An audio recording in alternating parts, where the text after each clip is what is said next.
नमस्कार, मैं Pratigya Trivedi, assistant teacher from composite school Baripura, block Kabrai, district Mahoba से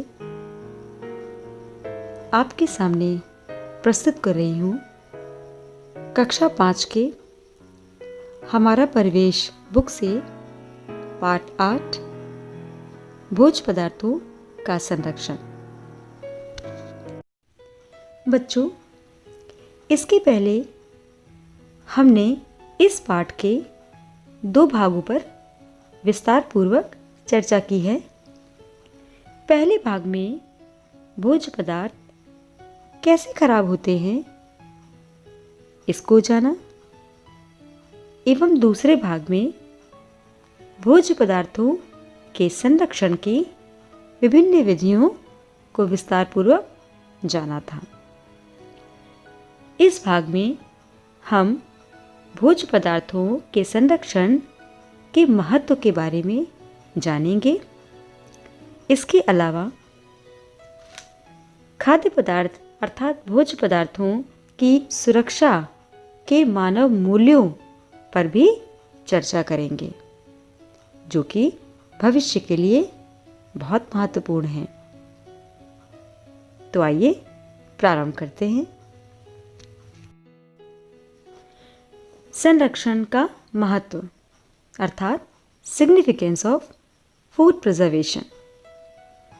बच्चों, खाद्य पदार्थों का संरक्षण क्यों आवश्यक है? यह इसीलिए इतना महत्वपूर्ण है क्योंकि खाद्य सामग्री को घुन, फफूंदी एवं अन्य कीटाणुओं से सुरक्षित रखा जा सकता है।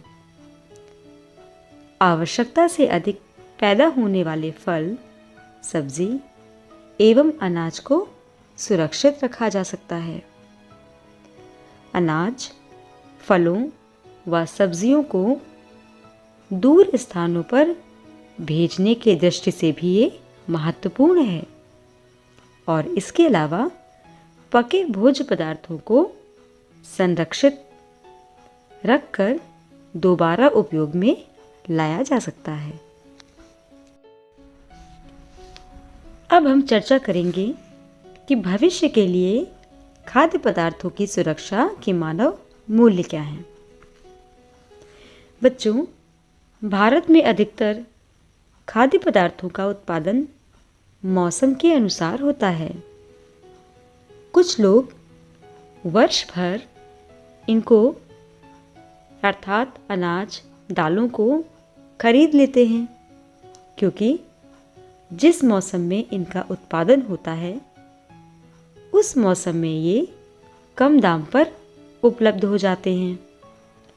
इन खाद्य पदार्थों को उचित ढंग से संरक्षित करना अति आवश्यक है, नहीं तो ये खराब भी हो सकते हैं।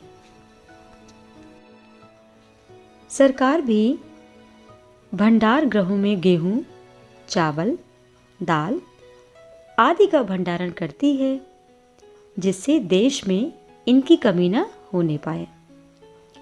किसान भी जब अनाज को उगाते हैं तो अपने खाने के लिए वर्ष भर का अनाज रखकर शेष को बेच देते हैं।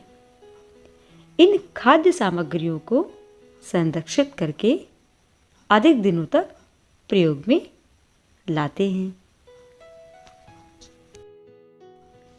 बच्चों, जैसा कि आप चित्र में देख पा रहे हैं कि बीज बोने से लेकर फसल तैयार करने तक और उसके रखरखाव में कितना समय लगता है, अलावा इसके ये कितना परिश्रम मांगता है। तो इन बिंदुओं पर चर्चा करना अति आवश्यक है कि जिस भोजन को लोग 1 मिनट में ही फेंक देते हैं, उसे उगाकर फसल बनाने में महीनों लग जाते हैं। इसलिए भोजन फेंकने से पहले हमको एक बार अवश्य विचार कर लेना चाहिए कि हम जो करने जा रहे हैं क्या वो उचित है? बच्चों, भोज्य पदार्थों के संरक्षण नामक अध्याय की पाठ व्याख्या यहीं समाप्त होती है। इसका अभ्यास कार्य अगले वीडियो में बताया जाएगा। धन्यवाद।